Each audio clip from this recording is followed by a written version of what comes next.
잠깐 앞을 봐주시면요. 이따가 조를 또 조정할 거예요. 잠깐 저를 봐주시면 제가 엊그저께 청년부 수련회를 진행했습니다. 청년부 수련회를 외래자 숙소에서 진행을 했고요.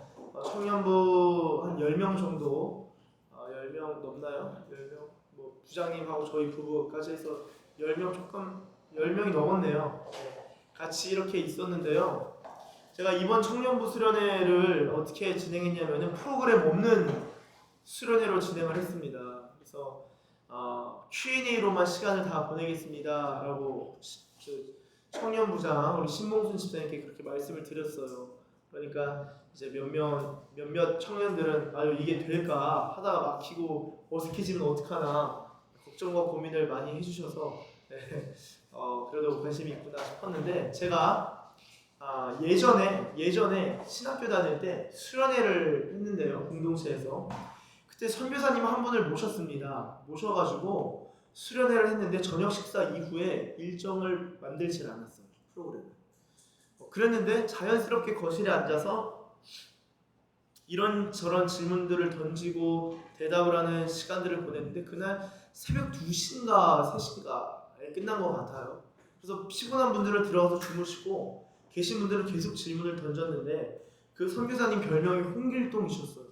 그래서 선교사님 어디 계세요? 같이 좀 뵙고 싶습니다 하면은 지금 나 발칸반도에 있다.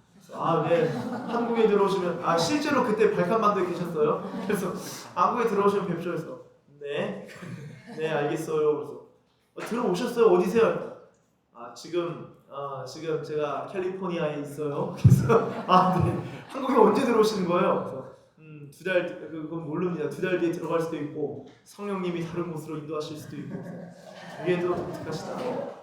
그러다 갑자기 오늘 연락이 와요. 네, 진호 목사 어디에요? 그래서 네, 저희 지금 서산에 있습니다. 나는 지금 오키나와예요. 그래서 오키나와 와서 생각나서 연락했어요. 그래서 일본 선교사 대회 한다고 그런 분이신데 정말 많은 것들에 있어서 관심이 많으시고 그리고 특이한 것들도 워낙 많이 다니죠. 영국에 계시다가 중국에도 계셨고 중국 지하교회도 계시고 다양하게 돌아다니시는 분이셨어요. 그리고 늘 그 자신의 그 지평을 넓히기를 원하시는 분이셔서 어떤 대화를 하든지 간에 대화가 막히지 않고 계속 진행이 되는데 그때 고아 삼는 그런 시간, 오랜 시간 그 한날에 대화하면서 답을 얻고 질문하고 대화하고 답을 얻고 그런 시간들을 한 번에 6시간 넘게 보내다 보니까 그분의 설교 시간 가장 길었던 시간이 12시간 설교하시는 그런 경우도 있습니다. 중국은 그렇게 예배드리는 경우도 있어요. 근데 너무 인상 깊었어요. 그래서 제가 이번 청년부 때 Q&A 중심으로 해야겠다. 근데 보니까 7시 식사하고 8시 반부터 이번엔 좀 늦게 식사가 늦게 끝나서 8시 반부터 시작을 해서 7시 반까지 되어 있길래 시간이 잠깐 제가 성경 읽고 잠깐 기도하고 그 다음부터는 제가 몇 가지 얘기할 것들 이번에 이송교제랑 결혼에 대한 주제였거든요. 잠깐 이제 주제에 대해서 제가 안내 강의를 하고 그 다음에 Q&A를 그냥 계속 진행했죠. 제가 1시 반에 끝났어요. 1시 반에 끝나고 이후로 3시까지 또 교제하고 이제 잤다고 하는데 제가 가능하다면은 제가 그냥 이렇게 좀 빼서 입을게요. 죄송합니다. 좀 민망하지만 편하게 저도 이 제자훈련팀 가능하면 그런 수련회를 한번 해보고 싶어요. 전교인 수련회. 그러니까 대신에 다수이면 좀 어렵죠. 소수여서 한 20명 정도면은 계속 대화할 수 있어요. 계속 대화하고 성경이 있어서 계속 대화하고 지금도 제가 잠깐 화장실 갔다 왔는데 신우 한 명이 잠깐 들어서 오늘 제자훈련 끝나고 시간 되냐고 질문을 하고 싶다고 기독교가 뭔지 생활관에서 애들이 막 물어보는데 교회 가면 뭐해? 종교 참석하니까 뭐해? 가면 뭐죠? 그러면은 너희는 죽으면 어떻게 생각해? 지금 이 짧은 시간 얘기를 하는 거예요. 요 앞에 서가지고 목사님 저 질문 지금 너무 쌓여있는데 어떡하죠? 제자훈련 참석하는 친구거든요. 어제도 Q&A 시간은 계속적으로 왔다 갔다 대화를 했어요. 그러니까 이런 것들이 풍성해져야 합니다. 풍성해져야 하고요. 풍성해질 필요가 있고요. 그리고 교회 안에서 그런 질문과 답들이 계속 왔다 갔다 주고받아요. 그래서 엊그저께는 1시 반까지 하는데 중간에 너무 피곤한데 너무 감사하게도 질문이 계속돼가지고 해피하게 또 이제 답을 주고 받았는데 너무나 좋았어. 그리고 청년부원들도 되게 좋아하면서 이제 청년부장님이 오늘 어제 이제 끝난 거죠. 금토 이제 오늘 보시고 하신 말씀이 겨울 수련회 때 한 번 더 날짜를 더 풍성하게 잡고 시간 더 여유 있게 잡고 진행하면 좋겠다. 네, 좋습니다. 했는데 여러분, 우리의 인생이라는 게 한 가지 해결돼서 한 가지 해결되는 게 아니에요. 죽음을 얘기하면 삶을 얘기해야 되고, 삶을 얘기하면 결혼, 자녀, 부모, 가정을 얘기하게 되고, 그러면 진로를 얘기하게 되고, 그러면 기도를 이야기하게 되고, 기도 안에서 성경을 이야기하게 되고, 성경 안에서 다윗을 이야기하게 되고, 다윗을 예수님 얘기하게 되고, 이게 다 엮여져 있는 것입니다. 그럼 교회가 뭔지, 앞으로 어떻게 살아가야 되는지, 어떻게 살아왔는지 이런 것들이 다 얘기가 되는 거예요. 그래서 제가 엊그저께가 결혼과 이성교제에 대한 그 주제였지만, 결혼 얘기하면 자녀님, 그 다음에 배우자의 확신, 이 사람이 나의 짝인지 아닌지 어떻게 알 수 있겠습니까? 이거 다 기도에 대한 문제거든요. 하나님의 섭리 문제예요. 섭리 문제. 그러니까 이런 것들을 질문과 답을 하고 끊임없이 모르는 거는 모른다로 얘기하지만, 아는 것들에 있어서 계속 그 생각을 나누는 그 과정이 사실 교회 안에서 상당히 필요합니다.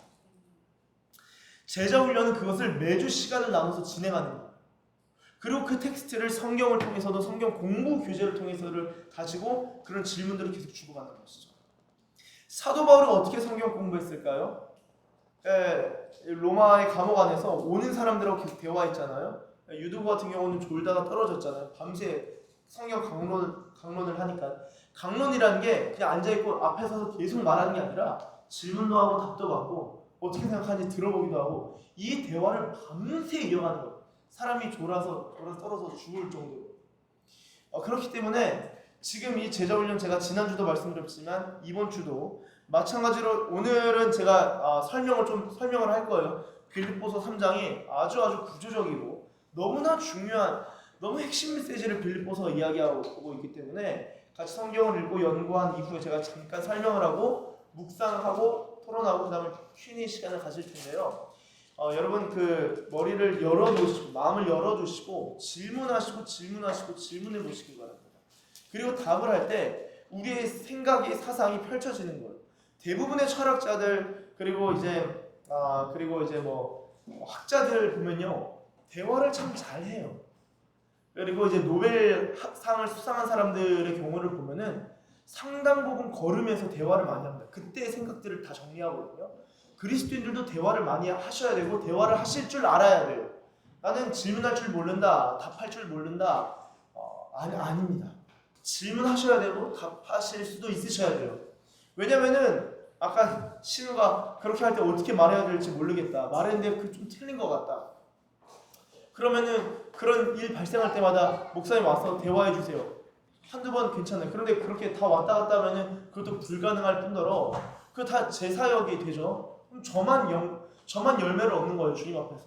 여러분들이 직접 설명할 수 있으셔야 됩니다. 그리스도인으로서 죽음에 대해서, 하늘에 대해서, 천국에 대해서, 우리 인생에 대해서, 자녀에 대해서, 지금 하는 직장과 일에 대한 이해, 어떻게 성경적으로 이해하고 접근할 건지 답하실 수 있어야 된다는 거예요. 제자훈련은 그것을 목표로 하는 겁니다. 질문하고 답하는 과정이 오늘도 이게 좀 빈번히 일어나기를 소망합니다. 네, 소망하고요. 오늘은 빌립보서 3장입니다. 빌립보서 3장인데요. 저희 조에서도 정말 유의미한 질문들이 많이 나왔거든요. 많이 나왔는데 질문들을 주고받고 나누기에 앞서 몇 가지만 좀 설명하도록 하겠습니다. 성경 자체에 대한 설명. 자, 이게 교환 그냥 세번역 기준으로 나아가도록 할게요. 세번역 내지기 개혁개정. 여러분, 빌립보서 3장을 보시면은 이 3장 1절의 끝으로 나의 형제 자매 여러분, 주 안에서 기뻐하십시오. 내가 같은 말을 되풀이해서 쓰는 것이 나에게는 번거롭지도 않고 여러분에게는 안전합니다. 그러면서 2절 보시면은 개들을 조심하라 라고 합니다. 우리 집 강아지 키우는데 얘들을 그런 말인가? 불독 조심하라는 걸까요? 뭘까요? 현대인의 성경을 보니까 표현이 굉장히 적나라해요. 개 같은 자들을 주의하십시오. 그럼 개, 새, 그 개와 새, 퀴, 하여튼 그런 종류의 그 실제 욕입니다. 지금 사도 바울이 욕을 한 거예요. 사도 바울이 이 개 같은 사람들 조심하세요. 세게 말하는 거예요. 언어가 거칠죠. 자, 그런데 이 개들이 어떤 사람이냐? 악한 일꾼이라는 거예요. 그리고 세 번째로는 살을 잘라내는 할례를 주장한 자들이라는 거예요. 잠깐 앞을 봐주시면요. 사도 바울이 뭔 얘기를 하냐면은 개들, 개역개정 기준입니다. 행악자들, 몸을 상해하는 자들이라는 거예요. 여러분 지금 빌립보서라는 것은요, 빌립보 교회에 보내는 편지입니다. 근데 빌립보 교회 안에 이단이 있었어요. 이단. 사실 이들은 이단입니다. 어떤 종류의 이단일까요? 그렇죠. 할례를 주장하는 이단입니다. 유대 계통의 할례와 율법주의를 주창하는 이단입니다. 예수님께서 다 이루신 것이 다 이루셨는데, 그게 중요한 게 아니라 할례 받아야지. 남성들 할례 받아야지. 그게 중요한 게 아니라 율법을 지켜야지. 사도 바울이 이런 주님이 다 이루셨는데 다시 율법으로 돌아간다고? 할례는 마음에 베풀라고 분명히 말했는데, 할례는 마음으로부터 우리 마음의 그 껍데기들이 다 무너져야 되는 건데, 그 할례 언약이 중요한 게 아니라 예수 그리스도 안에서 언약이 중요한 건데 그걸로 돌아간다고? 이런 같은 자들이라고 하는 거예요. 이단에 대한 문제를 하는 거예요. 그래서 표현이 굉장히 격앙되고 격상되는 것을 볼 수 있는데요. 여러분 사도 바울이 빌립보서를 감옥에서 저술하는 거예요. 그러면은 사도 바울이 저술하는 것은 사실 대필자가 있고 사도 바울은 구술을 하는 거죠. 구술하고 적는 거예요. 자, 근데 지금은 적으면은 엔터 치면 가거든요. 카카오톡. 적으면 엔터 치면 바로 가요. 그럼 거기서 1 사라지면 또 답이 와요. 그런데 예전에 편지가 어땠을까요? 다 쓴 다음에 엔터 치면 갑자기 편지가 휙 날아가나요? 그렇지 않죠. 다 쓴 다음에 다음날 출발할 수도 있고 일주일 뒤에 사정상 출발할 수도 있어요. 그럼 편지를 쓰다가 편지를 읽다가 여기까지 쓰자. 끝으로 하루 지난 다음에 끝으로 이거 이 말 덧붙여야겠다. 그렇게 쓸 수 있을까요? 없을까요? 가능성이 있죠. 그래서 끝으로 라는 말이 붙으면서 쭉 이야기가 진행되는 것이고요. 이 이단 문제에 대한 얘기를 들으면서 이야기하는데 재미난 흥미로운 것이 있습니다. 흥미로운 것이 무엇이냐? 자, 할례는 헬라어로 페리토메라고 합니다. 페리토메. 여러분 그 주변부의 페리퍼렐, 그러니까 이 페리라는 것은 영어에서도 페리라는 것은 주변이에요. 주변부. 페리토메. 근데 몸을 상해하는 자들을 카타토메라고 해요. 카타토메. 카타는 양옆이라는 뜻이에요. 양옆에. 그래서 몸을 상해하는 자들이 페리토메, 몸을 상해하는 자들인데 이들이 할례파가 아니라 바울은 내가 진짜 할례파야. 내가 진짜 참된 페리토메 하는 사람이야 라고 얘기를 합니다. 그럼 여러분 할례가 남성의 경우는 난지 8일 만에 할례를 받게 되는데 유대인의 경우 유대 남성의 경우 근데 바울이 말하는 진짜 할례는 무엇이냐? 마음에 베푼다는 거예요. 그럼 마음의 할례를 받는다는 것의 의미가 뭐냐? 여러분 질문이라는 게 이런 거예요. 제가 아까도 잠깐 예를 들었지만 히브리인 중에 히브리인을 왜 굳이 썼습니까? 이건 질문일 수 있어요. 이런 거 질문하셔야 돼요. 왜 난지 8일 만에 할례 받습니까? 7일 만에는 안 됩니까? 부터 해서 이런 간단한 것들도 다 질문이 될 수 있다고요. 왜 하필이면 개들이라고 말합니까?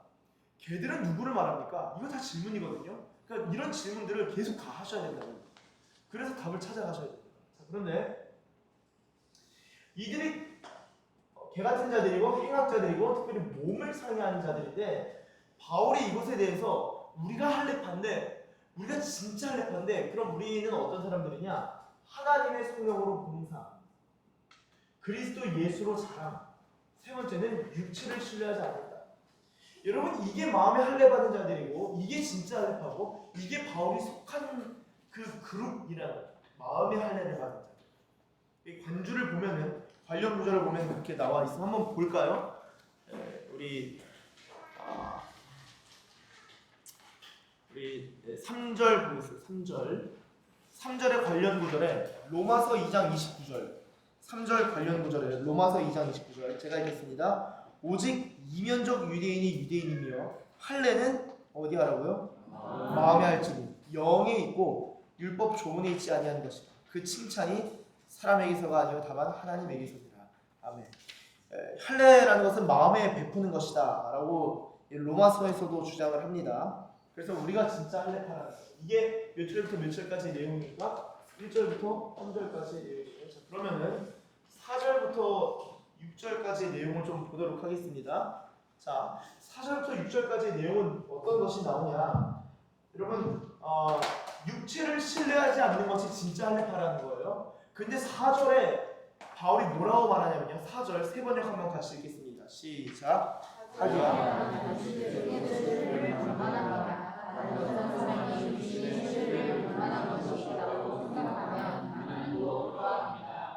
아멘. 자, 하기야. 나는 육신에도 신뢰를 둘 만합니다. 다른 어떤 사람이 육신의 신뢰를 둘 만한 것이 있다고 생각하면 나는 더욱 그럽니다. 여기서 육신이 뭘까요? 몸. 좋습니다. 또 외적인 거. 예, 좋습니다. 저는 이거를요 커리어라고도 해볼 수 있을 것 같아요. 커리어. 자, 보세요. 바울의 특징이 뭐냐? 육신 자랑하는 사람들이 있다고? 이런 개 같은 자들이 지금 육신을 자랑하고 지네들이 그렇게 율법을 잘 지킨다고? 율법 잘 지키는 거 어떻게 나를 따라와? 내가 바리새인, 내가 히브리인 중에 히브리인인데. 그러면서 본인의 이력을 공개를 합니다. 자, 첫 번째가 무엇입니까? 자, 첫 번째가 무엇이냐? 나는 8일 만에, 난지 8일 만에 할례를 받았다. 두 번째가 무엇이죠? 이스라엘 민족에서도 베냐민 지파라는 거예요. 세 번째는 히브리인 중에 히브리인이라는 거예요. 네 번째는 율법, 바리새파라는 거예요. 율법으로는 바리새파라는 거예요. 그 다음은 열성으로는 교회 박해. 그 다음에 율법의 의로는 흠잡힐 데가 없다. 그렇죠? 그게 6절입니다. 율법의 의로 흠잡힐 데가 없는 사람이다.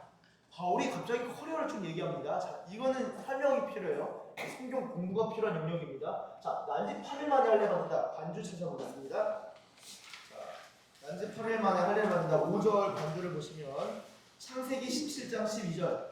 창세기 17장 12절. 제가 읽겠습니다. 너희의 대대로 모든 남자는 집에서 난 자나 또는 너희 자손이 아니라 이방 사람에서 돈으로 산 자를 막론하고 난지 8일 만에 할례를 받을 것이라. 자, 그래서 남성들은 할례를 받는 것이 하나님께서 명령하셨고, 그래서 아브라함 집안 사람들은 다 할례를 받습니다. 자, 이것이 무슨 말인가요? 나 아브라함 자손이야. 태생부터가 유대인이란 말이에요. 유대인. 난지 8일 만에 할례를 행했다는 것은 태생이 유대인이라는 거예요. 그러면 태생이 유대인이 아닌 경우도 있습니까? 당연히 있죠. 여러분, 저희 빌립보가 유럽인가요? 아니면은 아시아인가요? 유럽. 예, 그렇죠. 기억나시죠? 우리 빌립보서 개관했었어요, 그렇죠? 네, 개관. 예, 잠깐 설명을 하면 지중해에 있었죠, 지중해. 바다가 있고 이스라엘은 동쪽에 있습니다. 밑에는 애굽이 있어요, 애굽. 알렉산드리아에서 쭉 프로스도 있고 한데. 이스라엘 위쪽으로 하면 시리아도 있고 이쪽에 소아시아가 터키 지역이 있죠. 터키가 이쪽으로 콘스탄티노플이 있어요. 자, 그럼 이쪽으로 가면은 마게도니아로 가는 첫 성, 그렇죠. 네아폴리를 지나서 빌립보 성, 마케도니아 성, 유럽으로 들어간 첫 가면 성 들어갑니다. 자, 이게 빌립보예요, 빌립보, 그렇죠. 자, 그러면은 지금 유대인들이 어디 사나요? 우리는 유대인 하면 이스라엘 산다고 하는데 미국 LA만 하더라도 한국 사람 수십만, 100만이 넘어가나요? 100만? 모르겠네요. 100만 넘어가는 걸로 알고 있는데 100만 넘어가는 걸로 알고 있어요. 저는 아니면은 정정해 주시고요. 미국 한 주에만 한국 사람만 하더라도 그렇게 많이 살아요. 유대인들은요 기본적으로 나라를 잃어본 사람들이에요. 그래서 유대인 디아스포라는요 전 세계 전역에 다 퍼져 살았었습니다. 그리고 이 유대인들은 주변 사람들로부터 인기가 있었어요. 왜 유대교인들이 인기가 많았을까요? 그들은 다른 종교에 비해서 상당히 윤리적이었어요. 괜찮은데? 유대인인데 이게 있었다. 그래서 유대인들을 해외에서 사는 사람 중에서 아니 살면은 원래 마더 아빠 엄마가 다 유대인인데 내가 지금 빌립보족 사는데 괜찮은 자매를 만났네? 결혼해야겠다. 유대인이 아니겠죠. 교회에서 나는 자녀 같은 경우도 이걸 X라고 이걸로 할게요. 어머니 따라서 유대인이에요. 근데 꼭 유대인 만나야 되나? 나도 빌립보족 괜찮은 여성 만났는데 그럼 또 이게 유대인이었다가 아니었다가 또 이런 것들이 막 왔다 갔다 할 거라고요. 태생적으로. 다 유대인 집안이 있는가 하면 아닌 경우도 있다는 거예요. 자, 그러면은 태생 유대인이라는 것은요, 유대인들 중에서도 유대인이라는 말입니다. 아닌 경우도 적지 않았고 유대교로 개종한 다음에 유대인이 되고자 하는 사람들도 있었을 거예요. 당시에 로마 사람들이 노력했겠지만은 자기는 난지 8일 만에 할례 받았다. 나 아브라함의 자손이다. 첫 번째. 그럼 게임 끝나. 두 번째, 난 태생적으로 유대인이다. 우리 부모님 유대인이라는 거예요. 좋죠? 괜찮죠? 유대인 집안 좀 괜찮죠? 두 번째, 난 이스라엘 중에 베냐민 지파야. 베냐민 지파가 뭐 대단하다. 여러분 베냐민 지파 땅 분배할 때 여기에 속한 땅이 어디입니까? 네? 제일 좋은 땅. 예. 아주 지혜로운 답이시네요. 제일 좋은 땅을 받습니다. 바로 베냐민 지파에 속한 땅이 뭐냐면 예루살렘과 베델이에요. 대박이죠. 예루살렘이 베냐민 지파 땅이었어요. 그러니까 베냐민 지파라는 것은 적어도 나는 예루살렘 수도권 출신이야. 그렇죠. 나는 미국의 시티즌십이 있어. 근데 난 뉴욕 출신이야. 근데 뉴욕 출신도 갈려요. 브롱크스 출신이냐, 아니면은 맨하탄 쪽 출신이냐, 미쪽 출신이냐, 위쪽 출신이냐, 뉴저지에 가깝냐, 맨하탄에 가깝냐, 이게 다 달라. 당연히 다르겠죠. 본인은 베냐민 지파라는 거. 베냐민 지파, 예루살렘과 베델. 자, 그런데 여러분 베냐민 지파 출신의 걸출한 인물이 누구죠? 이스라엘 초대 왕인 사울 다윗도 갈리네요. 예, 좋습니다. 제가 혹시 그럴까봐. 자, 다윗은 어느 지파예요? 예, 유다 지파. 제가 미리 말씀. 사울은 어느 지파니까 베냐민 지파라는 거예요. 예, 베냐민 지파. 이스라엘 초대 왕이 베냐민 지파 출신이에요. 그러니까 베냐민 지파 출신들은 베냐민 지파에 대한 이 굉장한 그 자부심이 컸다고. 내 유대인 중에서도 유대인이고 그 중에 베냐민 지파다. 우리 집안 이런 거예요. 이해가 되시나요? 사도 바울이 당연히 자랑할 만하죠. 근데 여기서 끝나지 않아요. 세 번째가 히브리인 중에 히브리인. 여러분 성경 사도행전을 보시면 유대인들 히브리인 있지만 유대인들이 유대인들이 유대교적인 사람, 유대교의 유대인들이고 히브리인이라는 것이 민족적 특성이에요. 민족적. 그러니까 이 사람이 유대인인데 팔레스타인 유대인일 수 있어요. 유대인인데 미국에 산 유대인일 수 있어요. 이스라엘 산 유대인일 수 있어요. 바울만 하더라도 길리기아 다소 타르스스 출신이거든요. 근데 자기 뭐냐면 히브리인 중에 히브리인이라는 거예요. 종교적으로 이후에 개종하거나 그런 유대인이 아니라 자기는 히브리인, 민족적으로도 민족적 특성 중으로도 볼 때도 히브리인이라는 거예요. 우리나라도 대한민국 국적을 가진 사람들이 꼭 대한민국에서 뭐라고 해야 되나? 저는 이씨 집안의 몇 대 손입니다. 아니더라도 대한민국 국적 가질 수 있어요. 미국 같은 경우는 더더욱이 멜팅 팟이잖아요. 더 많은 사람들이 다양한 국적과 다양한 민족적 특성이 미국 안에 있다고요. 히브리인 중에 히브리인이라는 거예요. 히브리인 중에 히브리인. 민족적으로도 완전 그 하나님의 언약과 아주 가까운 사람인 거예요. 이게 히브리인 중에 히브리인. 그래서 사도행전 제가 말씀드렸는데 헬라파 유대인이 있고요. 그리고 히브리파 유대인이 있는데 자기는 히브리인 중에 히브리인이고 히브리파 유대인이라는 거예요. 아주 괜찮죠. 근데 또 그걸로 끝나지 않아요. 자기가 율법적으로 바리새파래요. 여러분 바리새파는 율법을 지키는 데 있어서 따라갈 수가 없습니다. 저희 지난주에 같이 더 나은 의의를 얘기하면서 박하와 온양과 또 까먹었네. 이 채소의 11조 드리는 거 혹시 회향. 회향. 채소에서도 11조 내고 일주일에 2번씩 음식하는 율법 지키는 게 끝내주는 게 바리새파라고. 심지어 사도 바울은 바리새파 중에서도 가말리엘 문하생 그러니까 우리나라로 치면 서울대 석좌 교수 중에서도 가장 탁월한 사람의 제자였다는 거예요. 바리새파 출신의 랍비 중에서 가말리엘 제일 알아주는데 이 사람 제자였습니다. 유대교 바리새파로 딱 얘기하면은 이거 할례 주장이야 그러면 바로 딱 등장하면은 제가 하는 순간 쪼는 거죠. 저 사람 바리새파 가말리엘 무당이지, 가말리엘 제자지 하는 거예요. 이해가 되시나요?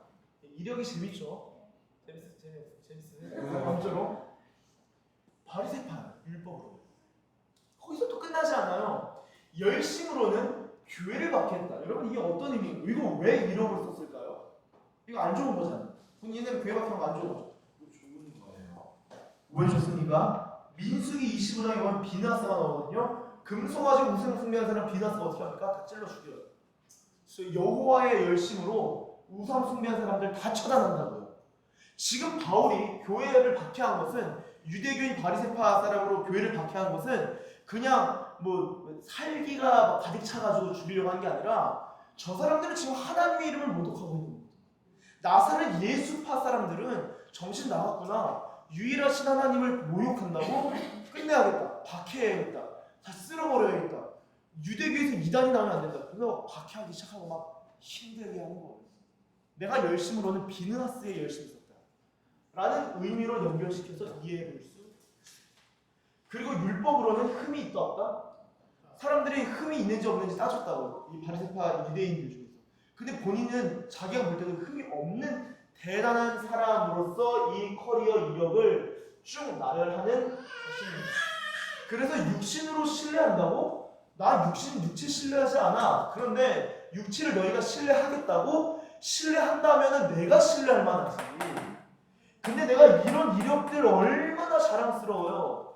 이거 아무것도 아니야. 이런 걸로 예배드리고 이런 걸로 봉사하고 이런 걸로 섬기는 거 아니라는 거예요. 자, 그렇다면 이게 지금 6절까지예요. 자, 그 다음에 7절 한번 같이 읽겠습니다. 시작. 그러나 나는 그에게 이루었던 것은 아멘. 자, 보세요. 이루었던 것을 어떻게 여긴다고요? 자, 이익과 손해를 나누어서 표를 딱 본다. 이걸 뭐라고 하죠? 밸런스 시트, 대차 대조표라고 합니다. 사업하신 분들은 아시겠죠? 재정특기도 아시겠어요? 대차 대조표인데 지금 사도 바울은 대차 대조표를 가지고 용어를 쓰는 거예요. 자, 나한테 이루었던 건 켈도스, 이익이 났던 것들, 나한테 플러스를 주는 것들, 내 인생에 플러스를 주는 것들이 나한테 지금은 재미야, 손해를 일으키고 있구나. 나한테 이익을 주는 A, B, C, D, E 1번부터 6번까지가 있는데 이제는 나한테 이익을 주지 않아가 아니라 이익에 있는 이 표의 이 부분을 손해 영역으로 넘긴 거라고. 내가 서울대 나온 것이 자랑스러웠는데 내가 그것 때문에 예수님께 집중하지 못한다? 손해로 넘기는 거예요. 지금 손해가 났다는 거예요. 지금 바울의 입장에서는 내가 지금 8일 만에 할례 받은 것 때문에 손해, 이 재미하라는 손해, 해롭게 되었다. 나한테 손해를 입혔다는 거예요. 내가 지금 내 인생을 딱 얼마큼 수지타산이 맞는지를 보니까 손해 났네. 이런 것들이. 여러분 이건 이익이라고. 솔직히 말해서 교회 다니는 우리들도 이것 때문에 살아가는 거 아니에요? 많이들 이거 두고 기도하지 않아요? 이거 추구하지 않냐고요. 사도 바울은 이미 본인이 딱 예수 그리스도 안에서 이 결과값으로 딱 떨어진 게 손해라는 것입니다. 사도 바울이 쓰는 단어 자체가 이 켈도스와 제미아라는 단어 자체가 이미 경제 용어, 상인들이 쓰는 용어라는 것입니다. 그래서 지금 손해가 났다는 거예요. 자, 8절. 그뿐만 아니라 내주 예수 그리스도를 아는 지식이 가장 고귀함으로 나는 그 밖에 모든 것을 해로 여깁니다. 나는 그리스도 때문에 모든 것을 어떻게 했다? 잃었다. 잃었다는 거예요. 근데 사실 잃었어요? 이게 사라지는 겁니까? 이 내용들이? 잃은 거 아니죠. 여기 더하면은 사실은 7번도 추가해줘요. 나 로마 시민이야. 당대의 로마 시민은 굉장히 소수였습니다. 백부장, 천부장, 지휘관들이 못 건드렸어요. 아, 나는 돈 주고 시민권을 샀는데 너는 어떻게 시민권 너는? 나는 나면서부터인가. 돈 주고 샀어? 아유 천부장님, 아유 뭐, 사단장님 이런 육군 기준. 아 사단장님, 저 나면서부터 노하신 거. 특별 관리하라 이렇게 하는 거예요. 실제로 특별 관리했죠. 따로 호송합니다. 이런 거 의미 없다는 거예요. 이런 거를 사용할 수 있겠지만 의미를 더 이상 못 느끼는 거예요. 때론 이런 것 때문에 예수님을 얻는 데 있어서 손해까지도 손해로 느끼는 경우도 있다라는 것입니다. 근데 여기서 8절에 이런 것뿐만 아니라 그 모든 것을 뭘로 여긴다? 오물은 이제 스키달론인데 헬라어로 스키달론이라는 거예요. 이거 오물이 뭐냐면은 여러분 변기통에 있는 그것입니다. 쉽게 말해서 이게 성경 번역상 쓰기가 어려워서 그렇지 이거 똥이라는 거. 똥오줌. 우리는 좀 더 예쁜 똥을 얻기 위해서 열심히 노력하는 인생일 수 있어요. 사도 바울이 지금 살아 있어서 우리를 본다면은 야 이거 조금 더 예쁜 똥 얻으려고 표현이 좀 더 조정되셔야 되는데 죄송하지만 그것을 추구하는 삶일 수 있다고요. 그러면 이제 질문들이 나오셔야 되지. 이거 추구하면 안 됩니까? 그러면 나는 이런 거 그래도 있는 것 같은데 몇 개는 그럼 저 어떻게 해야 돼요? 이런 질문들을 여러분 하시라는 거예요. 그리고 안 하시는 거는 안 돼요. 하신다는 것은 그 성령의 인도를 받는 과정 가운데 있는 거예요. 해보셔야 돼요. 오물일 수 있다는 거예요. 자, 그래서 오물로 여깁니다. 8절 그 뒤에 나는 그리스도를 얻고. 자, 이것들을 다 버리고 뭐를 원하는 거예요?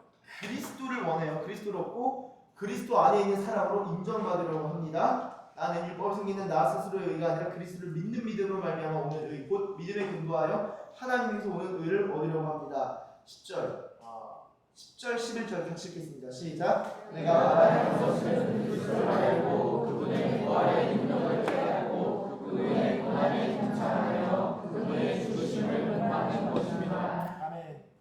그리하여 나는 어떻게 해서든지 죽은 사람들 가운데서 살아나는 부활의 것입니다.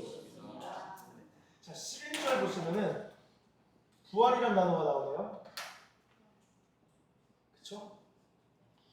지금 하나님으로부터 오는 의를 얻고 나서 이제 사도 바울이 바라는 게 이런 걸 바라는 게 아니라 그리스도를 얻고 그 안에 바라는 것, 원하는 것, 갈망.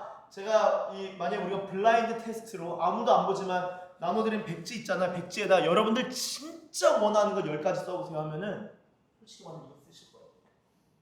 솔직히 저도 쓰려고요. 같이 쓰자고요. 근데 바울이 예수님을 아니까 예수님이 누군지를 발견하니까 이분이 진리고 이분이 생명을 딱 발견하니까 바라는 것이 달라진다는 거예요. 인생에 있어서 추구하는 게 달라지는 거예요. 그러니까 직장을 그만두라는 게 아닙니다. 직장을 통해서 원하는 것, 바라는 게 있을 거라고요. 공부를 할 때 원하는 것, 바라는 게 있을 거라고요. 그 모든 것들이 내가 그분을 알고 그분의 부활의 능력을 깨닫고 고난에 동참하여 죽으심 본받은 다음에 11절 아까 읽었지만 어떻게 해서든지 부활에 이르고 싶다. 그리고 이제 12절부터 이제 내가 쫓아가고 있다. 앞에 있는 것을 향하여 몸을 내민다. 14절 목표점을 바라보고 달려가고 있다 라고 얘기하는 거죠.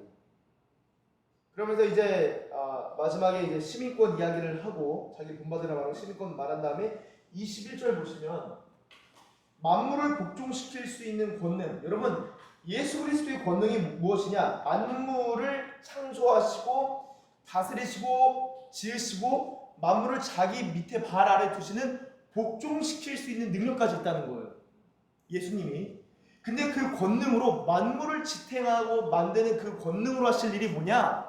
만물만 지탱하는 게 아니라 이 황진호의 썩을 몸, 이 몸을 부활시키신다는 거죠. 비천한 몸을 변화시켜서 자기의 영광스러운 몸과 같은 몸이 되게 하신다. 이 말을 한 단어로 뭐라고 합니까? 부활.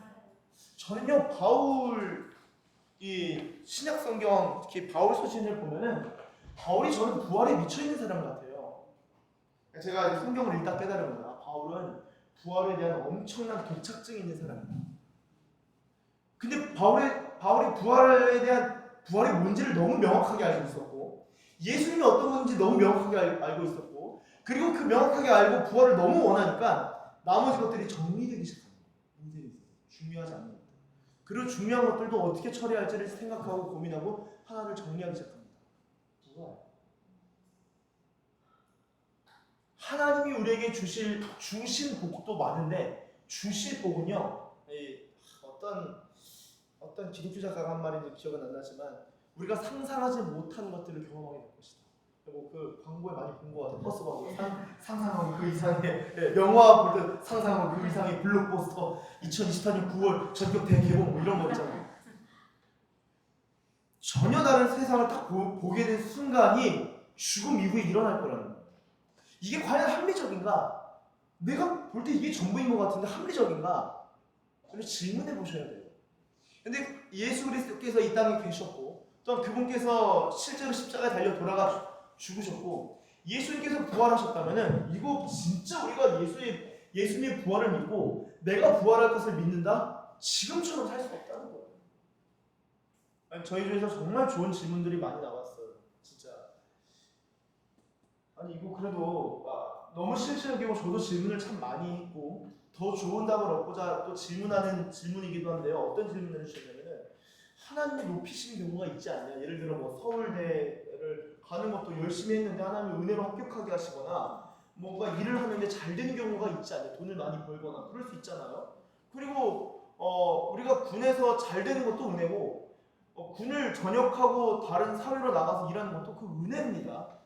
그러니까 이게 우리는 군인이어서 군 안에 있는 것만 전부라고 생각하는 게 저는 좀 안타까운 부분이 있어요. 제가 전에도 한번 말씀드렸지만 광주 기지교회 가서 그 신우부 수련회 할 때 성도님들도 다 오셨더라고요. 제가 얘기했어요. 진급 대놓고 막 얘기하고 그래서 진급 안 되는 것도 같이 기뻐할 수 있냐? 꼭 기뻐하셔야 된다. 복음으로 말미암아. 제가 그 전에 육군에서 했어요. 자원교회가 육군 탑 5래요. 자원교회 아세요? 자원대? 그 육군 교육사령부. 그때 당시 교육사령부 교육사령관님이 안수 집사님. 새벽 때 맨 앞에 앉아 계시고 그리고 거의 막 주요 참모들 다 앉아 계시는 설교 이렇게 돌아가는 로테이션으로 해요. 근데 그 설교를 보니까 그 자원교회 사무장님이 그 설교만 5번 넘게 들으시고 가족들한테 계속 보내셔서 막 새벽에 그냥 MCF 설교인데 제가 그날 당번이어가지고 그냥 가서 이제 했는데 이렇게 뭔가 별이 많이 보이네. 그래서 바로 그냥 하고 어차피 안 볼 거니까 바로 그냥 하고 이제 근데 막 은혜 받으셔가지고 청년부 수련회 강사로 모시면 좋겠다. 그래서 이거 좀 여담인데요. 한국 군종 목사단장님한테 연락을 하셔가지고 그 믿음교회에 있는 황준호 목사님 연락을 직접 해서 우리 교회 청년부 강사로 좀 올 수 있게 좀 해달라. 그래서 저한테 이제 말씀하시더라고요. 우리 교회 집사님 그렇게 말씀하셨다. 안 부르시네요. 하여튼 그래서 이렇게 모세가 언제 진급하길 원했던 적이 있냐. 주님께 순종하려고 하는 거지. 그래서 그런 마음이 있으면 다 회개하시고 너무 세게 말해가지고 제가 좀 죄송했는데 아니 뭐 세게 말하고 그냥 성경 이야기 그대로 하는 거예요. 그냥 진짜 그대로. 그러니까 막 감동받고 막 서로 막 이렇게 은혜 받으셔서 막 기도 엄청 뜨겁게 막 기도하시더라고요. 새벽에 때. 그것도 아주 주님이 주신 그때 감동이 그때도 있었어요. 그 설교가 한때 그때 당시에 막 돌아다녔었어요. 그래서 자원교회 집이 자원교회 옆이에요. 2단지 거기 하여튼 지나가면 권사님들이 막 인사해 주시고 누구시 우리 분 아니시네. 갑자기 새벽 예배 그때 잠깐 설교한 것 때문에 다들 막 얘기하시고 이상한 분들이셨어요. 하여튼 여러분 근데 제가 말하고자 하는 거는 이 부활을 진짜 알면은 너무 다른 스텝으로 살아갈 수 있어요. 그리고 그것은 열매가 있다. 영광이 있다는 영광. 우리가 잘 되는 것도 이 세상의 영광인데 부활에는 더 큰 영광이 있다. 비교할 수 없는 영광이 있다. 그럼 이 세상에서 잘 되는 것은 무엇인가? 그것을 통해서도 당연히 하나님을 찬양하고 영광 올려드릴 일이 필요하죠. 그것을 통해서도 우리 사업이 잘 된다, 뭐 일이 잘 된다, 우리 뭐 자녀가 어디 좋은 학교를 들어갔다, 내지는 이런 자랑할 만한 이 사람들한테 자랑할 만한 것들도요. 그것을 통해서 당연히 하나님을 증거하고 간증할 일들이 있습니다만 제가 이제 수요 예배 때 예를 들었는데 윌리엄 보든 예를 들었어요. 아까 저 조에서 윌리엄 보든이 어떤 사람이고 윌리엄 보든 일단은 집안이 억만장자, 아버지가 억만장자였어요. 아버지가 억만장자. 그러니까 억만장자라고 하면 이제 수천억대 자산가라고 쳐봅시다.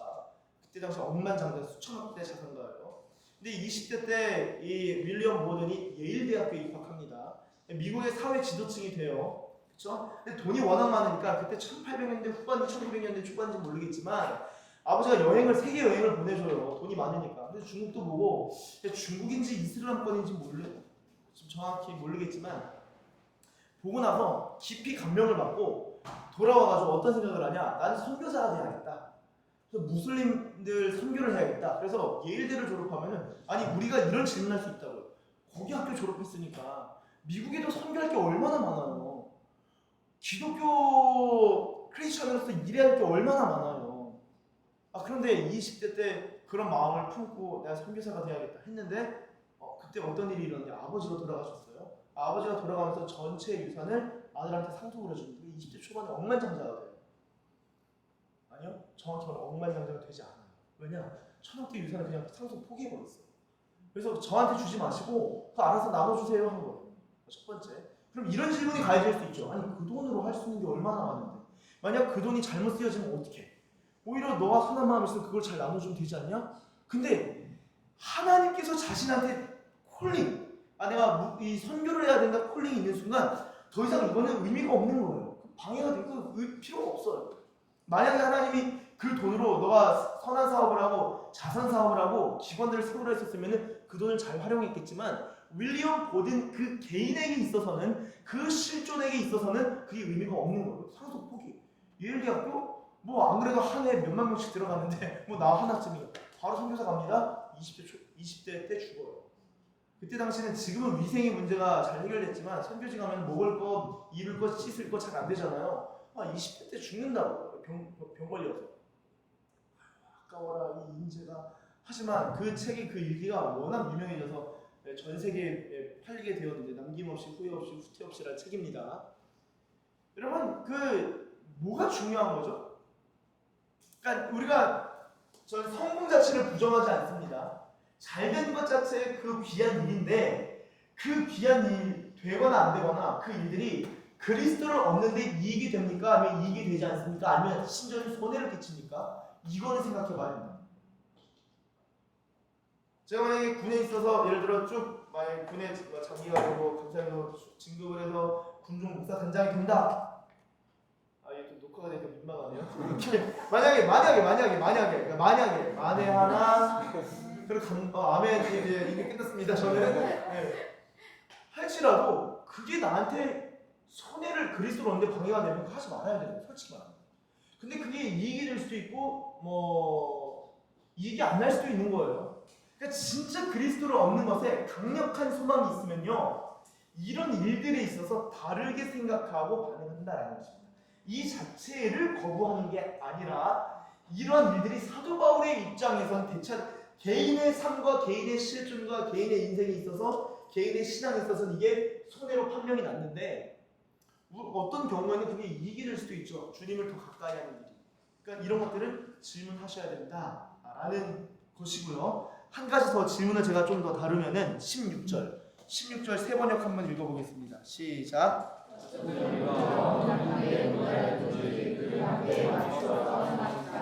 아멘. 자, 이 단계라는 단어가 참 불편한 것 같아요. 무슨 믿음의 단계가 있어? 그럼 나는 레벨 3인데 너는 레벨 2니? 근데 저분은 나보다 더 신앙생활 오래 하시는데 레벨 1인 것 같네. 그럼 이 믿음이라고 한다면은 믿음의 단계가 있을까요? 없을까요? 자, 있을 것 같다. 손 한번 들어주세요. 예, 없을 것 같다. 손 한번 들어주세요. 네, 감사합니다. 이 믿음이 의미하는 문맥에 따라 답은 다른 것 같아요. 근데 여기서 말하는 문맥에는 말 그대로 단계가 있는데 다만 믿음이라고 할 때 우리가 예수 그리스도를 믿는 믿음, 그 믿음으로 말미암아 받게 되는 결과가 하나님의 은혜와 구원은 동일합니다. 그럼 단계를 말할 필요가 없어요. 믿음이 있냐 없냐만 끝이에요. 그러니까 예수 그리스도를 믿는 믿음이 있니? 오케이. 없니? 오케이. 믿음이 있냐 없냐만 이야기하는데 여기서 말하는 믿음이라는 것은 다른 말로 패러프레이징 해본다면은 보니까 패러프레이징 문해로 들어가는 많이 연결된다고 하는데 이 믿음의 분량이라는 표현과 함께 그리스도의 분량 에베소서 표현으로 바꿔본다면은 예수님을 얼마큼 닮았는가 질문한다면은 요거는 좀 정도가 있을까요? 없을 것 같아요? 예수님을 닮아가는 분량이라고 우리가 바꿔서 이해한다면은 분량과 단계가 있을 것 같습니다. 그런데 이 분량은 나는 30점입니다. 나는 50점입니다. 라고 보이진 않아요. 사람마다 다 달라요. 어떤 사람은 헌신하는 데 있어서는 80점이에요. 그런데 누군가를 화해시키는 데 있어서는 30점이에요. 어떤 사람은 남들을 화해시키고 온화하고 온유하게 대하는 데는 90점이에요. 그런데 진리를 선포하는 데 있어서는 20점이에요. 이해가 되시나요? 그것들을 이제 믿음의 분량이라고 좀 표현한다면은 각자의 정도가 그릇도 다 다르고 모양도 다 다를 거예요. 이 단계에 있어서 다 다른데 이 모양도 다 다르고 성장도 다 다르고 이 어떤 스테이지도 다 다르겠지만 믿음이라는 요소에 있어서 각 단계 성장의 수준이 있을 수 있다라고 합니다. 믿음의 성장, 아까 제가 신우 예배 때는 이 아브라함의 믿음을 얘기하면서 아브라함의 믿음이 성장해 갔다라고 말씀을 드렸는데요. 이 성장을 이야기할 수 있어요. 이것과 더불어서 어제 신우 하는데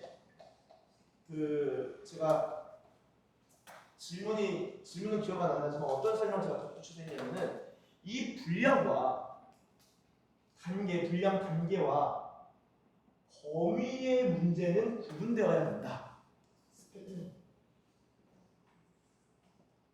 이거는 단계가 있어야 되고 레벨이 올라가는 믿음이 점점 성장하는. 저 같은 경우도 제가 이 서산기지 왔었을 때보다 지금 더 믿음 성장했어요.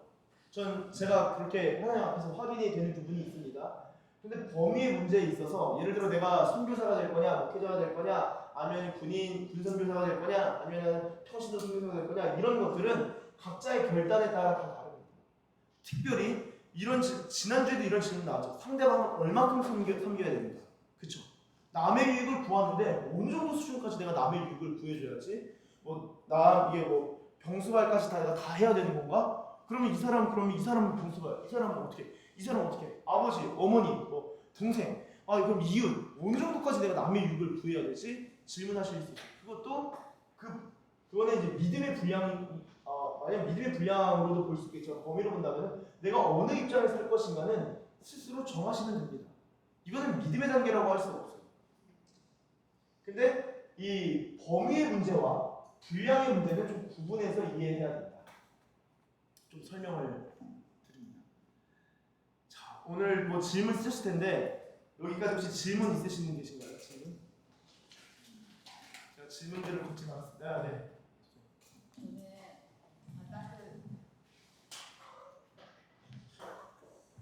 11절에 부활에 이르고 싶습니다라고 바울은 얘기했는데 목사님 말씀을 들으면서 든 생각이 우리는 지금 현재 살아가고 있는 우리는 예수님을 믿으면 당연히 부활을 얻는다고 그냥 믿고 있고 그냥 그렇게 단정 혹은 믿음 그렇게 생각하고 있는데 왜 부활에 어떻게 해서든지 부활을 이루고 싶다고 표현을 했는지 이것이 그러면 어려운 것인가? 라는 생각이 들었거든요. 그래서 지금 현대 우리가 생각하는 부활과 바울이 생각하는 이 부활이 차이가 있는 거 아닌지. 감사합니다. 이 질문 너무 감사하고요. 혹시 또 질문 있으신가요? 네.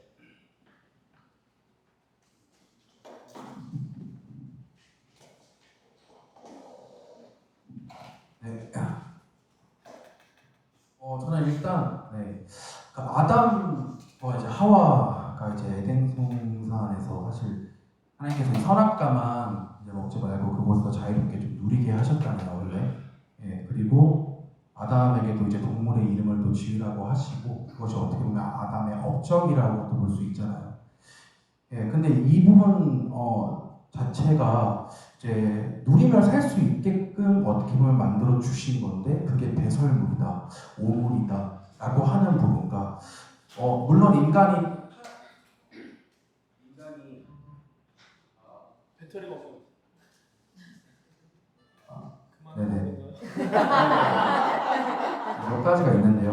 물론 인간이 뭐 타락해서 에덴 동산에 추방을 당했지만 사실 이 세상의 창조 또 만물의 주인은 저희는 하나님으로 여기고 또 하나님이 만드신 세상에 속해서 저희가 살아가는 것인데 분명히 세상에서 잘 되는데 잘 사는데 필요한 것이 있다고 여겨집니다. 그런데 배설물, 오물이라는 말이 조금은 이해가 가지 않는 부분이 있고요. 하나님은 사실 내세뿐만 아니라 현세에도 집중할 수 있게끔 만들어주신 것 같은데 라는 생각도 있습니다. 물론 성자의 그 영역에 들어서서는 저 말씀이 무슨 말인지 이해가 가능한데 그 인간은 이성과 자유의지를 가지고 창조가 되었잖아요. 그러니까 로봇가 아니라는 거예요. 근데 따라서 여기서 인간과 관계하기 원하시고 또 사랑하시고 인격적인 것을 저희는 하나님의 그 속성관에서 알 수가 있잖아요. 그리고 구원이나 이제 다양한 부분에서 수동적으로 저희가 받게 되는 값없이 주신 은혜라는 것이 있는데 그것을 선택하는 데 있어서는 인간이 능동적이라는 거죠. 근데 인간의 그 능동적인 그 부분에서 우리가 그것을 거부했을 때 하나님께서 벌을 주신다거나 뭐 천국에 들어가지 못한다거나 이랬다면은 사실 저희는 하나님이 만들어 놓으신 어떤 그 틀 안에 그냥 갇혀서 계속 살아가게 되는 건데 이게 과연 그럼 하나님은 우리와 관계하기를 원하신다 인격적이라고 볼 수 있냐라는 부분도 그냥 한번 질문을 해볼 수 있을 것 같아요. 네. 예, 좋습니다. 좋아요. 분위기 좋습니다. 네, 아주 좋은 거예요. 네. 저는 그 믿음에 대해서 생각해 봤는데요. 내가 믿는다고 해서 믿어지는 거는 아닌 것 같아요. 그 믿음이라는 게 주어집니다. 그러니까 제가 이제 예를 들어서 그냥 제 느낌에는 그 성장을 하지 못했을 때 어렸을 때 새싹이었을 때 막 하나님을 알았을 때 그 믿음이 부분점도 많고 안 믿어지고 질문도 많고 엄청 불신도 많고 그런 믿음에서 어느 정도에 성숙했다라는 생각이 들기도 하거든요 지금. 근데 그 믿음이라는 걸 생각할 때 어찌 나에게 확 다가올 수 있는지. 다시 한 번만 좀 그러면 한 줄로 질문 좀 부탁드릴까요? 그러니까 믿음을 한마디로 좀 명쾌하게 이해하고 싶다라는 뜻인가요? 네, 맞습니다. 네. 아마 질문들이 더 많으실 텐데 너무너무 지금 건강하고 너무너무 좋습니다. 이런 질문들을 계속 하셔야 돼요. 여러분 한 가지 좀 말씀드리면은 아주 재미난 사실 중에 하나가 성경은요. 여러분 성경은요 한 가지만 말하지 않아요. 성경은요 오늘 신의 때도 말했지만 천국이라고 할 때 이 천국이 하늘의 영역 하나님이 계신 하늘의 영역에 있는데 이 천국을 예수님께서 하늘에서 이룬 것 같이 땅에서도 이루기를 원하셔요. 그리고 이거는 시간적으로 동시대에 동시간적으로 일어나요. 그러니까 지금 하늘이 있는 거예요. 우리가 죽어서 천국 간다라는 개념에 있어서는 천국은 우리가 죽어서 시작된다라고 생각하는데 천국은 천국대로 지금 우리가 대한민국에 있다고 미국에서는 시간이 안 가나요? 시간 가죠. 천국도 시간이 가는 거예요. 어떤 의미에서. 그러니까 지금 하나님과 하나님의 보좌에 있는 천사들이 지금 역사하고 일을 한다는 거예요. 성경은 이 천국과 이 땅에 이루어진 천국 둘 다 말합니다. 천국은요 구약에서 이게 나중에 재물과 부에 대해서 같이 공부를 해야 되는데 공부할 게 참 많습니다. 이런 것들은 유익해요. 부와 관련해서 성경이 어떻게 말할까요? 네? 많이 가지지 말라. 많이 가지지 말라. 또 다 버리라. 다 버리라.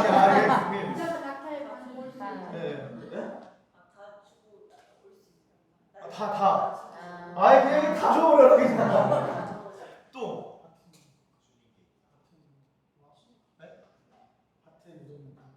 보아의 문제, 보아. 그렇죠. 오늘 천국이니까 감사합니다. 그렇죠. 밭에 묻힌 보아도 이것과 연결시켜 생각할 수 있을 것 같네요. 또 아무거나 얘기해 주셔도 돼요. 한 가지만 더 듣고. 주님께 있다. 부는 주님께 있다. 그럼 나는 없어요? 나한테는 어떻게 되죠? 내 입장에서는 어떻게 이해해요? 여러분 성경은요 지금 이게 대부분 우리 생각이에요. 주님께 있죠. 우리 생각이 가지면 안 된다는 생각이 많아요. 근데 구약을 잘 보세요. 구약을 이 부가 많은 것을 여호와의 축복의 관점으로 이해합니다. 우린 대부분 이거 다 버리는 것만 많이 생각해. 제가 앞에 다 버리는 것만 오물투성이 그냥 제가 던져놓은 거는. 근데 갖는 것도 여호와의 관점에서 복으로 봐요. 신명기 28장 레위기의 관점에서. 자, 이해가 되시나요? 성경은 둘 다를 말해요. 균형이 있어요. 둘 다를 말해요. 성경은 아까 현세, 내세 말했는데요. 현세 말할까요? 말 안 할까요? 자, 성경은 천국 내세만 말할까요? 이건 완전 신비주의죠. 출애굽기가 내세 이야기입니까? 현세 이야기입니까? 여호수아 전쟁하는 것, 민수기 인구 분배, 땅 분배 내세 이야기예요? 현세 이야기예요? 에스겔의 예언은 내세 예언입니까? 아니면 지금 바벨론과 이스라엘에 대한 이야기입니까? 그렇죠. 현세죠. 성경은 이 둘 다 이야기를 하고 있어요. 근데 아까 질문 연결해서 말씀드리면은 이 부에 있어서 첫 번째 뭐가 필요하냐, 만약 텍스트를 같이 숙제로 제가 읽고 같이 얘기하면 더 풍성할 텐데, 아까 아담 얘기하셨는데 다스림의 차원에서 이해하실 필요가 있어요. 다스림의 차원. 그리고 다스림의 차원을 이해하려면은 주권이 어디 있는가를 이해하셔야겠죠. 자, 부를 다스릴 수 있는가? 있는 사람들이 있어요. 근데 부를 다스린다는 것은 아까 얘기 나왔죠. 부자가 낙타가 바늘구멍 들어가는 것보다 어렵다는 거예요. 이거는 다스림이 굉장히 어려운 영역입니다. 여러분 저만 하더라도 돈 있으면은 좋아요. 다 할 수 있어요. 진짜 다.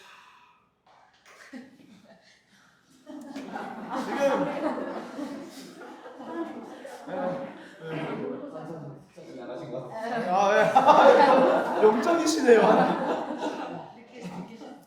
여러분 저녁 통장에 100억 다스리기 어려워요. 이게 엄청 어렵다는 것을 인지할 필요가 있고, 그럼에도 내가 너무 하나님의 사람이야. 내가 완전히 믿음의 사람이에요. 완전 믿음의 사람이에요. 내가 진짜 다스릴 수 있어요.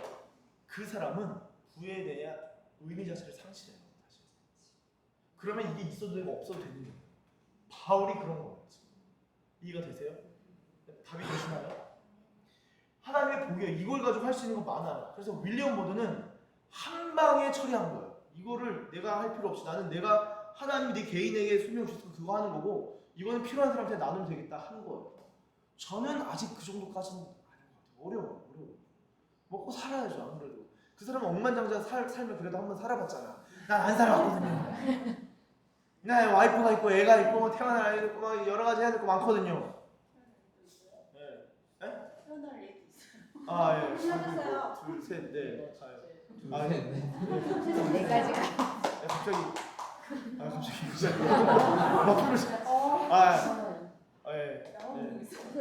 아니 시윤이가 갑자기 돌아다니면서 막 이야기를 하는 바람에 이 막 아직 초기입니다. 유튜브로 또 보셔야 돼요. 초기입니다.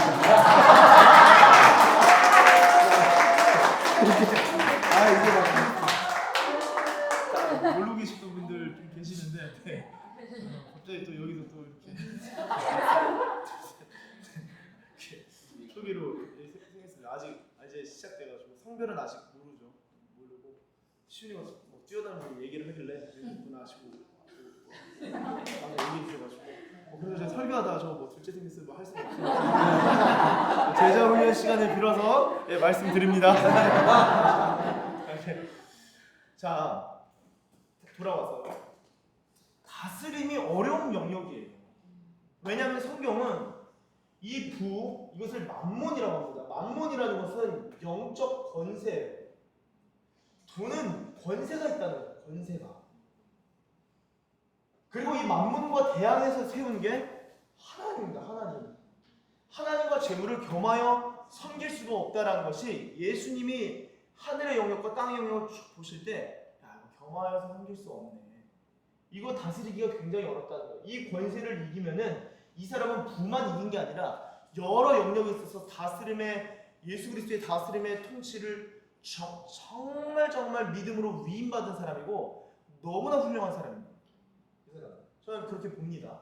그래서 부를 많이 가졌는데 잘 다스리는 사람이나 부를 포기하고 정말 아까 말한 성자처럼 산 사람이나 영적 권세에 있어서는 어떻게 보면은 동일하다고 볼 수 있어요. 저는 어떤 면에서는 아까 제가 말씀드렸듯이 어떤 사람은 화해를 잘 시키고 어떤 사람은 진리를 잘 선포하는 게 결이 다른 것처럼 결이 다른 거예요. 어떤 사람은 이 권세를 인지했기 때문에 이거를 포기하고 자신의 소명에 집중한 사람이 있는가 하면 이 부를 얻으면서도 이걸 완전히 다스리는 사람이 있다는 거예요. 근데 이 다스림을 타기가 쉽지 않다. 그것을 아주 깊이 인정하셔야 됩니다. 그래서 히브리서를 잘 보세요. 모세는 바로 애굽에 있어서 바로의 왕자라 칭함받기를 거절하고 그리스도를 위하여 받는 수모를 애굽의 모든 보화보다 더 낮게 여겼는데 애굽의 모든 보화 받을 수 있었어요. 모세는 그걸로 내가 우리 히브리인들 민족을 위해서 하나님의 구원을 위해서 내가 이 애굽 파라오의 위치에 올라서 섬겨야겠다라는 방법이 하나님의 방법이 아니었다. 하나님께서 그것을 포기하게 하셨다. 모세의 경우는 그렇다는 거예요. 여러분 이 부라는 게 사실 그래 쉽지가 않습니다. 그래서 아담은 다스림에 실패한 거예요. 그러니까 저희가 같이 그걸 공부했죠. 아담은 다스림에 실패했고 예수님은 다스림에 성공하셨어요. 그러면은 이 세상 예수 그리스도로 말미암아 이 세상에 있는 것들 누리면 안 되냐? 누려도 되죠. 누리게 하시는데 그 누린다는 게 다스림의 차원에서 누린다는 거지. 하나님 이 다스림을 온전하게 다스리지 못하고 하나님의 주권을 인정하지 못한 상태에서 다스린다는 것은 죄의 진다라는 거예요. 그래서 이 세상 저도 이거 노트북 있어요. 노트북 있고 제가 돈이 있어가지고 성경책도 샀었어요. 돈이 있어서 이것도 샀어요. 이게 좋아요. 좋은 넥타이. 중고샵 가서 5,000원인가 주고 샀어요. 이거 놀러 갔을 때. 괜히 말하지 않아도 되는데 아무쪼록 괜찮잖아요. 네, 뭐 3,000원일 수도 있고 하여튼 3불인가 5불인가 했었어요. 깨끗해가지고 제가 넥타이가 워낙 다 오래되고 막 옛날에 아토피 가시면서 이거 먹다 보니까 하여튼 여러분 뭐까지 했죠? 자, 그래서 누리는 것 얘기한다면은 다 누릴 수 있습니다. 건강도 누리고 부와 여러분들의 지위와 이것들을 다 누릴 수 있는데 그것은 하나님의 주권과 이 죄와 이 영역들을 다스리는 차원에서 내가 하나님께서 나에게 주신 사랑과 믿음과 소망과 경건과 인내와 절제의 차원에서 다스리고 누리는 것이지 단순히 이것들이 나한테 주어졌으니까 누린다라는 것은 성경적이지 않습니다. 설명이 이해가 되시나요? 네. 그러니까 이거 잘 생각하셔야 돼요. 네. 여러분 제가 만약에 나중에 예를 들면 저의 경우로 목회를 하는데 성도님이 2년 만에 1,000명이 갑자기 된 거예요. 개척했는데. 근데 막 이렇게 됐어요. 근데 주님이 야 너 뭐하냐? 담임 목회하자면 바쁘네. 넌 선교사 가라. 아멘하기 어려워요. 저의 경우는. 아멘하고 가야죠. 그러면 사람들이 이렇게 지금 이거 주님의 일이잖아요. 목표하는데 가면 어떡합니까? 개척도 해놓고 했는데 지금 잘 될 때 가야지. 사탄아 내 뒤로 물러가라. 예수님 말씀하셨다는 거예요. 아니 지금 예수님 메시아 사역 잘하고 있고 막 병 고치고 귀신 쫓고 난리 났는데 왜 죽는다고 하십니까? 그 말이 안 됩니다. 그 얘기 다 한다고요. 근데 그때 사탄아 물러가라 할 수 있냐고요. 그게 예수님의 다스림이라는 거예요. 사탄은 물러가라는 거예요. 사탄의 생각이라는 거예요. 사탄의 계산법이 쫙 들어온 거예요. 유다한테. 그리고 베드로한테. 이해가 되시나요? 그럼 제가 담임 목회하고 이제 한국교회 지도자로 가야 합니다. 지도자는 뭔 지도자예요? 너희는 지도자로 여김받지 말라. 많이 선생이 되지 말라 그랬잖아. 지도자 될 수도 있겠지만 제가 뭐 깜냥이 안 되니까 저랑 상관없는 얘기인데 여러분 이런 일들이 성경적으로 어떻게 내가 성경을 얼마큼 알고 하나님 말씀을 얼마큼 알고 진리를 어떻게 아는가에 따라서 꺼지고 준 거예요? 꺼졌나? 네. 꺼지고 준 거예요? 켜서 줘야죠. 켜서 드려요. 야, 꺼진 거예요? 죄송합니다. 지금 너무만 했네요. 이런 거 녹화되면 안 되는데. 네. 자, 다스림이 그만큼 중요하다는 것입니다. 그래서 아까 부활까지 못 갔네요. 이 부활은 너무 중요해서 제가 고린도전서 수요일에 강의하는데 고린도전서 15장이 부활장이에요. 요거 짧게만 설명하고 마칠게요. 재미있으세요? 이해가 되세요? 네. 자, 부활을 좀 얘기하겠습니다. 바울이 말하는 부활, 이거 당연히 그냥 주어지는 건 아닌가? 네, 당연히 주어지는 것이지만 바울은 부활을 너무 원했기 때문에 이게 빨리 주어지길 원했고 빨리 부활이 이루고자 하는 마음이 있었기 때문에 내가 부활을 이루고 싶다라고 내가 어쨌든 주님 나라 천국 갈 건 알지만 저는요 천국 빨리 가고 싶다. 어떻게든 빨리 천국 가고 싶다. 저 얘기하는 경우 있잖아요. 전 나중에 오래 살 것 같아요. 제 인생을 보니까 주님 다시 오실 때까지 할 것 같지만 저 천국 빨리 가길 원하거든요. 바울이 그런 마음에 산 말이라는 거 첫 번째. 두 번째는 바울의 부활에 있어서는 더 나은 부활이 있었다. 고린도전서 15장 할 때 한번 다루도록 하겠습니다. 바울에게 있어서 부활은 더 나은 부활이 있었다라고 합니다. 부활은 영원한 나라에서 다스리는 일이기 때문에 우리가 천국 가면 다스리는 일을 할 겁니다. 이 우주 만물을 전체 다 통치할 거예요. 그러니까 일론 머스크가 화성에 뭘 지어줘도 우리가 다 다스릴 거예요. 예수님 나라. 예를 들면 그런 겁니다.